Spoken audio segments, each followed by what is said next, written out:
नमस्कार दोस्तों, बहुत बहुत स्वागत है आपका। मैं दर्पण आपका स्वागत करता हूं आपके अपने चैनल दर्पण कोचिंग सेंटर में।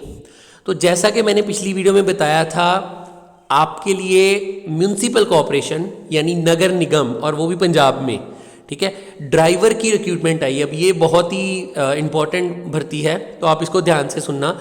और पिछली वीडियो में मैंने आपसे प्रॉमिस भी किया था कि मैं ड्राइवर की रिक्रूटमेंट के बारे में भी जल्दी आपको बताऊंगा। तो इस वीडियो में हम जो बात करने वाले हैं वो है नगर निगम में, पंजाब नगर निगम में ड्राइवर की वैकेंसी के बारे में। यहाँ पे ड्राइवर की कुछ वैकेंसीज है, उनके बारे में हम बात करेंगे। तो चलिए ज़्यादा टाइम ना लेते हुए शुरू करते हैं। सबसे पहले हम बात करेंगे ये किस तरह की जॉब है। अब ड्राइवर किस तरह की जॉब है ये तो मुझे बताने की भी जरूरत नहीं पड़नी चाहिए। सिंपल जो ड्राइवर होते हैं जिनके पास ड्राइविंग का एक्सपीरियंस होता है, ये चीज़ें होती है जो ड्राइव कर सकते हैं। लेकिन जहाँ पे मैं बताना जो आपको चाहता हूँ वो है कि कितनी वैकेंसीज है ड्राइवर की।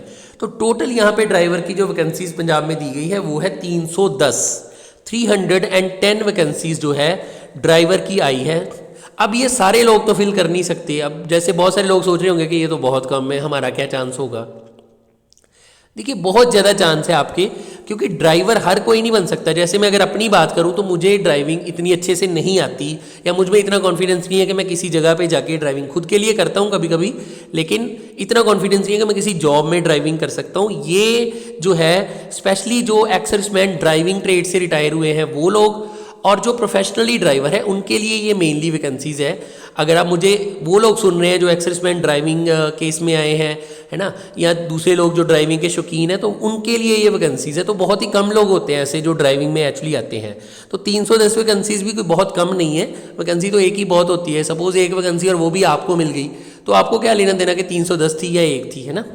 तो ये भी एक बहुत इंपॉर्टेंट चीज़ है जिसके बारे में आपको बताना चाहता हूँ। चलिए आगे चलते हैं। यहाँ पे लोकेशन की बात की है।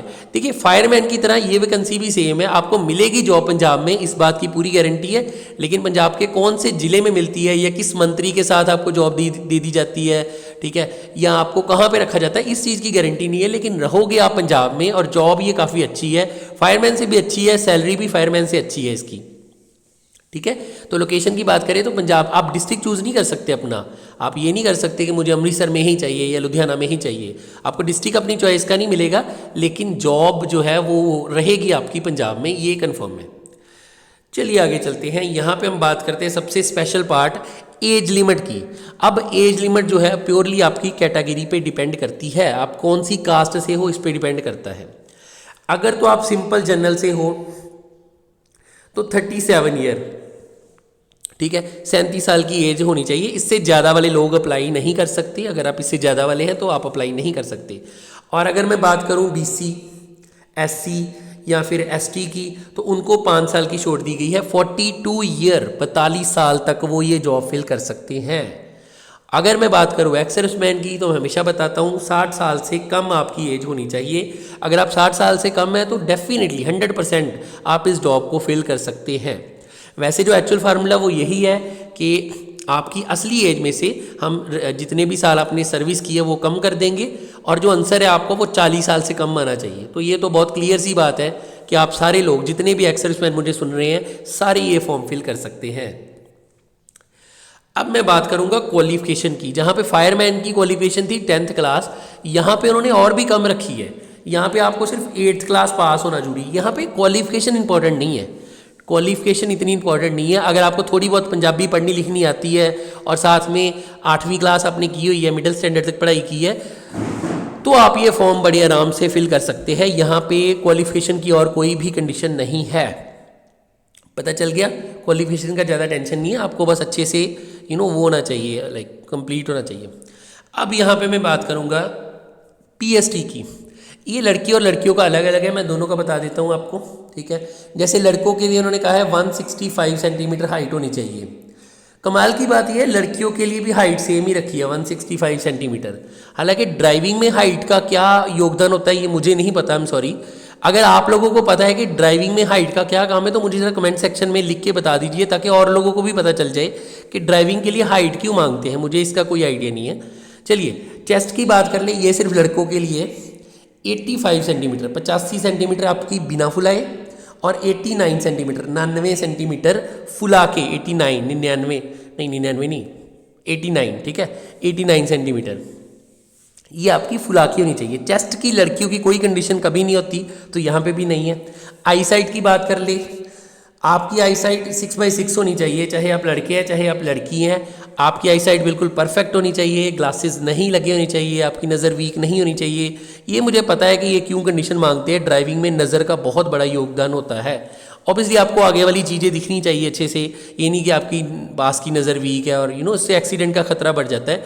इसलिए ड्राइविंग में आई साइट का बहुत महत्व है। हाइट का क्या महत्व है वो आप लोग बता दीजिए अगर आपको पता है, वो मुझे नहीं पता। ठीक है जी, तो ये कुछ आपकी कंडीशंस हैं। ठीक है, चलिए आगे। पीईटी, यहाँ पे आपको वही कंडीशंस दी गई है जो फायरमैन में थी आपकी, तो ये तो बिल्कुल सेम है कि आपको 91 मीटर 1 मिनट में चलना है 60 kg का स्टोन लेके, और 8-10 फीट ऊंची रस्सी भी चढ़नी चाहिए। अब ये भी मुझे नहीं पता ये क्यों रखती इन्होंने, ये तो फायरमैन की कंडीशन थी, लेकिन नोटिफिकेशन में फायरमैन और ड्राइवर की सेम कंडीशन रखी गई है। चलिए आगे चलते हैं, यहाँ पे सैलरी की बात करते हैं। सैलरी यहाँ पे जो है थोड़ी सी बेटर लगी मुझे as compare to fireman. Fireman की बजाय ये वाली सैलरी मुझे ज़्यादा अच्छी लगी। यहाँ पे आपको मिलेगा 21,700। फायरमैन में कितना था 19,900, ये फायरमैन की थी। ठीक है, ये वाली जो है वो ड्राइवर की है, तो ड्राइवर को यहाँ पे ज़्यादा पे किया जाएगा। थोड़ी सी ड्राइविंग की जॉब भी डिफ़िकल्ट होती है। तो 21,700, 21,700 रुपये आपको सैलरी दी जाएगी अगर आप ड्राइविंग के लिए सिलेक्ट होते हो तो। ठीक है जी, और ये मैंने पहले भी बताया हुआ है कि ये बेसिक सैलरी है। बाकी जो फैसिलिटीज़ आपको मिलेंगी वो गवर्नमेंट की तरफ से है, वो गवर्नमेंट बेटर जानती है। अभी उन्होंने नोटिफिकेशन में इतना लिखा नहीं है, लेकिन जब आप रिक्रूट हो जाओगे तब वो आपको बता दिया जाएगा। मोड ऑफ सिलेक्शन यहाँ पे सेम ही है, यहाँ पे वही फिजिकल वही मेडिकल वही सब कुछ होगा जो फायरमैन में आपने सुना। ठीक है, और इसके अलावा पेपर भी होगा आपका, और पेपर में 4 सब्जेक्ट भी आएंगे, इंग्लिश है, मैथ्स है, रीजनिंग है और जनरल नॉलेज है। और मैंने फायरमैन में भी बताया था आप इसकी तैयारी कर सकते हैं हमारे चैनल से ही। नीचे मैं लिंक दे दूंगा अलग अलग वीडियोस का, जीके की वीडियोस का, इंग्लिश की वीडियोस का, आप वहाँ से प्रिपरेशन भी कर सकते हैं इस पेपर की अगर आप चाहते हैं।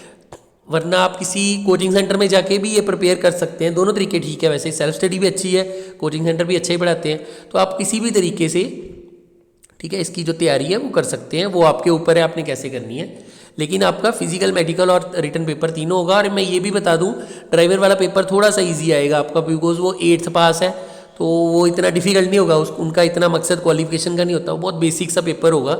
8th के बेस पे ही आपकी जीके होगी, बहुत बहुत ही बेसिक लेवल की जीके होगी, तो वो आप आराम से कर सकते हैं। आगे बताता हूँ डॉक्यूमेंटेशन के बारे में। यहाँ पे आपको 8th क्लास पास का सर्टिफिकेट चाहिए। अगर आपके पास नहीं है तब भी चलेगा, बिकॉज उनकी बेसिक कंडीशन यही होती है कि आप कम से कम 8th पढ़े हो। अगर आपके पास 10th का है तब भी चल जाएगा, वो कोई प्रॉब्लम नहीं है। वरना अगर आपको पंजाबी अच्छे से लिखनी है और बोलनी आती है तब भी चल जाएगा, इतनी कोई बात नहीं है। इसके अलावा लगेगा आपका आधार कार्ड, ठीक है, आपका कास्ट सर्टिफिकेट लगेगा, ठीक है, पंजाब डोमिसाइल लगेगा, डिस्चार्ज बुक लगेगी अगर आप एक्स सर्विसमैन है, पीपीओ लगेगा अगर आप एक्स सर्विसमैन है। तो एक्स सर्विसमैन के जितने भी डॉक्यूमेंट्स हैं वो सारे लगेंगे। और आम लोगों का था आधार कार्ड, कास्ट सर्टिफिकेट। लेकिन पंजाब डोमिसाइल एक ऐसा सर्टिफिकेट है जो सबके लिए मस्ट है, वो सबके पास होना ही चाहिए, वरना आपको सिलेक्ट नहीं किया जाएगा। बिकॉज सिलेक्ट तो किया जाएगा, आपको रिजर्वेशन नहीं दी जाएगी फिर। ठीक है, रिजर्वेशन के लिए आपका पंजाब डोमिसाइल का सर्टिफिकेट जो है वो मस्ट है। आगे हम बात करेंगे इंपॉर्टेंट डेट्स की। ये रिक्रूटमेंट स्टार्ट हुई थी 28 जनवरी को, इसकी लास्ट डेट 28 फरवरी है। 1 मंथ का टाइम पूरा दिया गया आपको। आप आराम से जाइए किसी कैफ़े में, या फिर आप खुद घर पे भी फिल कर सकते हैं। फिल करने के लिए लिंक मैंने डिस्क्रिप्शन बॉक्स में दे दिया, आप वहाँ से ले सकते हैं। इसके अलावा नोटिफिकेशन का लिंक भी मैंने दे दिया है, वो भी आप उठा सकते हैं वहाँ से और चेक कर सकते हैं। इसकी फ़ीस पे करने की लास्ट डेट, फ़ीस कितनी मैं आगे बताऊंगा, 3 मार्च इसकी फ़ीस पे करने की लास्ट डेट है। अभी तक इसके एडमिट कार्ड या पेपर के बारे में कोई भी इन्फॉर्मेशन नहीं आई। टाइम टू टाइम वो इन्फॉर्मेशन भी आ जाएगी और आप आराम से वो पेपर दे सकते हैं जब इसका एडमिट कार्ड आ जाएगा तब। वो भी मैं आपको टाइम टू टाइम बताता रहूँगा, वीडियो में डाल दूंगा या ग्रुप में डाल दूंगा। नीचे डिस्क्रिप्शन बॉक्स में मैंने ग्रुप का लिंक भी दिया है, जो मेरे ग्रुप में नहीं है वो ग्रुप में आ सकते हैं, वहाँ पर भी मैं सारी जानकारी देता रहता हूँ। ठीक है जी, डेट्स होगी। अब चलते हैं आगे, कुछ इंपॉर्टेंट पॉइंट्स डिस्कस करते हैं। तो इंपॉर्टेंट पॉइंट्स में सबसे पहले तो मैं आपको फ़ीस के बारे में बताऊंगा। इसकी फ़ीस बिल्कुल सेम है, फायरमैन वाली फ़ीस है। अगर आप जनरल हैं, आप स्पोर्ट्स कोटा से हैं, या अपने देश के लिए कुछ किया है, फ्रीडम फाइटर है, तो आपको 1,000 रुपये का सरकारी शुल्क पे करना है। यहाँ पे अगर आप SC, BC, EWS economically weaker section है तो आपको सिर्फ 250 रुपीज़ का सरकारी शुल्क पे करना है, इतना ही आपको देना है। उसके अलावा अगर आप एक्स सर्विसमैन हैं, अब एक्स सर्विसमैन भी 2 तरह के होते हैं, मैंने आपको बताया था। एक तो सेल्फ होते हैं जो खुद अपने लिए रिक्रूटमेंट फिल कर रहे हैं, एक होते हैं डिपेंडेंट जिनके पापा एक्स सर्विसमैन है या जिनके हस्बैंड एक्स सर्विसमैन है, उनके लिए सिर्फ 200 रुपये का सरकारी शुल्क है। ये बहुत ही कम है, अच्छी बात है। और फिजिकली हैंडीकैप जो है उनके लिए 500 रुपये का सरकारी शुल्क जो है वो आपको पे करना है। ये हो गया आपके इंपॉर्टेंट पॉइंट्स में फ़ीस की बात। अब फीस के बारे में 2-3 चीज़ें और बता देता हूँ। फ़ीस अगर आपने एक बार पे कर दी तो दोबारा उसको वापस नहीं ले सकते किसी भी कीमत पे, ठीक है। फीस एक ही बार आप पे कर सकते हो और उसके अलावा कभी भी वापस नहीं मिलेगी।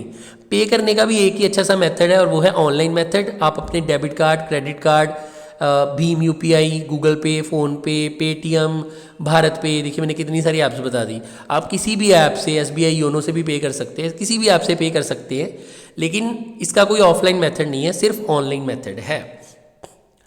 आई होप ये सब कुछ आपको क्लियर हो गया और आपको वीडियो अच्छी लगी होगी। अगर आपको वीडियो अच्छी लगी या इसके बारे में कुछ पूछना है तो मुझे आप कमेंट सेक्शन में कमेंट करके बता सकते हैं। 2 कंडीशंस मैं आपको और बता देता हूँ जो बहुत इंपॉर्टेंट है। सबसे पहले आपके पास एक हैवी लाइसेंस होना चाहिए, ये मिस हो गया था मुझसे, चलिए कोई बात नहीं, जो लोग वीडियो को पूरा देखते हैं उनके लिए तो अच्छा है। हैवी लाइसेंस होना चाहिए और वो भी 5 साल पुराना, ठीक है। अगर आपके पास 5 साल पुराना हैवी लाइसेंस नहीं है तो आप ये रिक्रूटमेंट फिल नहीं कर सकते। इसके अलावा आपके पास रिपेयर का एक्सपीरियंस थोड़ा बहुत होना चाहिए। आपको थोड़ा बहुत अगर रिपेयरिंग आती है तो और भी अच्छा है। वो वैसे कंपलसरी नहीं किया उन्होंने, कंपलसरी उन्होंने हैवी लाइसेंस ही किया है, ठीक है। हैवी लाइसेंस कंपलसरी है यहाँ पे और वो भी 5 साल पुराना। ये नहीं कि आप 2-3 साल पुराना लाइसेंस चला लोगे, 5 साल पुराना होना चाहिए, ठीक है जी। इतना ही था इस वीडियो में। अगली वीडियो में हम और एक जॉब के बारे में बात करेंगे जो बहुत अच्छी जॉब होगी। और इसके अलावा अगर आपको अभी भी कोई डाउट रह गया है तो आप कमेंट सेक्शन में कमेंट करके पूछ सकते हैं। मैं आपको आंसर बहुत जल्दी दे देता हूँ, मैं कोशिश करता हूँ जल्दी से जल्दी आंसर देने की। प्रिपरेशन के लिए लिंक्स मैंने डाले हुए हैं, वो आप डिस्क्रिप्शन बॉक्स से ले सकते हैं। आज की वीडियो में इतना ही है, अगली वीडियो में मिलेंगे। नमस्कार।